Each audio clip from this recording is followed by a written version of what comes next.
नमस्ते। चलिए आज एक बड़े ही मजेदार सवाल पर बात करते हैं। आखिर हम इंसान कोई भी भाषा सीखते कैसे हैं?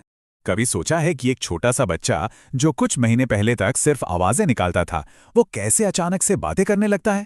और दूसरी तरफ हम में से कई लोग स्कूल में सालों साल एक नई भाषा सीखते रहते हैं, फिर भी बोलने में झिझकते हैं। आखिर ऐसा होता क्यों है? और जानते हैं, इसी एक सवाल में भाषा को समझने के दो बिल्कुल अलग अलग रास्ते छुपे हुए हैं। तो चलिए आज इन्हीं दोनों रास्तों की पड़ताल करते हैं।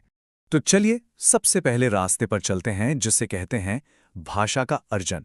ये वो तरीका है जिससे हम अपनी पहली भाषा सीखते हैं, एकदम नेचुरली, जैसे कोई जादू हो। तो ये भाषा अर्जन है क्या? सीधी सी बात है, ये एक सबकॉन्शियस प्रोसेस है। मतलब हमें पता भी नहीं चलता और हम अपने आसपास के माहौल से, लोगों से बात करके, उन्हें सुनकर भाषा को सोख लेते हैं, बिना किसी किताब, बिना किसी टीचर के। ये इंसान की एक तरह की सुपर पावर है जो हमें जन्म से मिली है। तो इसकी कुछ खास बातें हैं। पहली, ये सांस लेने जितनी ही नेचुरल प्रोसेस है। दूसरी, हमारे आसपास का माहौल इस पर सीधा असर डालता है। ये सब हमारे अवचेतन मन में होता है, हमें कोई कोशिश नहीं करनी पड़ती। ये पूरी तरह से इनफॉर्मल है, कोई स्कूल नहीं, कोई क्लास नहीं। और हाँ, ये तरीका खास तौर पर हमारी मातृभाषा यानी मदर टंग के लिए काम करता है। और यहीं से कॉन्सेप्ट आता है मातृभाषा का। ये वो पहली भाषा है जिसे एक बच्चा अपने घर में सुनता और बोलता है।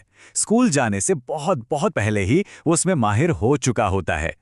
तो सवाल ये है कि ये नेचुरल प्रोसेस काम कैसे करता है। कमाल की बात यह है कि हर बच्चा, चाहे वो दुनिया के किसी भी कोने में हो, भाषा सीखने के कुछ तयशुदा पड़ावों से गुजरता है। जरा इस टाइमलाइन को देखिए, ये सच में कमाल है। सिर्फ 6 हफ्ते का बच्चा कूइंग यानी स्वर जैसी आवाजें निकालता है। 6 महीने का होते होते वो बलबलाने लगता है, जैसे मामा, बाबा। 1 साल में वो एक एक शब्द बोलने लगता है। 1.5 से 2 साल में 2 शब्दों को जोड़कर अपनी बात कहता है। और देखते ही देखते 2 से 4 साल की उम्र तक वो लंबे और मुश्किल वाक्य बनाने लगता है। और ये नंबर, ये तो भाषा अर्जन की असली ताकत दिखाता है। प्रोफेसर स्मिथ की एक रिसर्च बताती है कि एक बच्चा 5 साल का होने तक औसतन 2072 शब्द बोलना सीख जाता है। सोचिए, ये कितनी बड़ी वोकैबुलरी है जो पूरी तरह से नेचुरली डेवलप होती है, बिना कुछ रटे।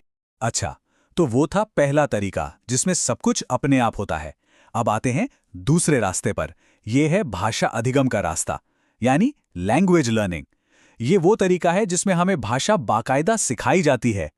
तो भाषा अधिगम एक कॉन्शियस प्रोसेस है। मतलब इसमें हमें पता होता है कि हम कुछ सीख रहे हैं, हमें मेहनत करनी पड़ती है। ये आमतौर पर दूसरी भाषा सीखने के लिए होता है, जिसके लिए हमें नियमों, ग्रामर और टीचर या किताबों जैसे फॉर्मल इंस्ट्रक्शन की ज़रूरत पड़ती है। ये बिल्कुल वैसा ही है जैसे स्कूल में इंग्लिश या फ्रेंच क्लास में ग्रामर के रूल्स को याद करना, जो अपने आप नहीं आता। तो इसकी क्या खासियतें हैं? ये एक सचेत और मेहनत वाला काम है। ये पूरी तरह से नियमों और व्याकरण पर चलता है।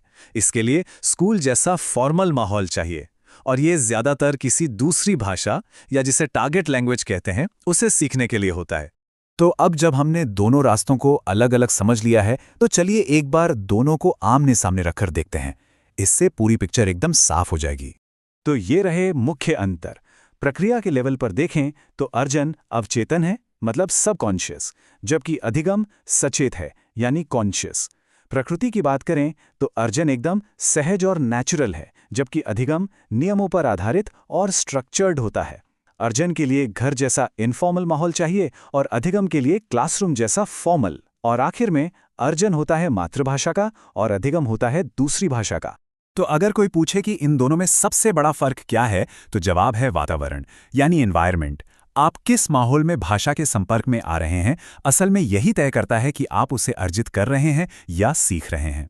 और जब हम भाषा सीखने की बात करते हैं, तो क्लासरूम में इसे सिखाने के कई अलग अलग तरीके होते हैं। ये तरीके इसी समझ पर बने हैं कि लर्निंग काम कैसे करती है। मिसाल के तौर पर यहाँ 2 बिल्कुल अलग अलग तरीके हैं।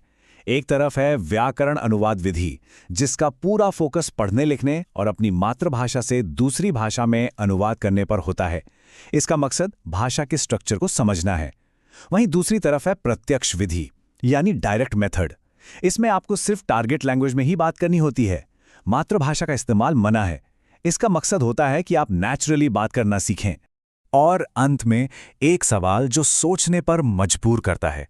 आज हम ऐप्स और एआई की दुनिया में जी रहे हैं, तो क्या कोई ऐसा तरीका है जिससे हम भाषा सीखने की प्रक्रिया को भाषा अर्जन के थोड़ा और करीब ला सकें? हम अपने क्लासरूम में ऐसा माहौल कैसे बना सकते हैं जो रटने पर नहीं बल्कि नेचुरल बातचीत पर आधारित हो? इस पर सोचिएगा जरूर।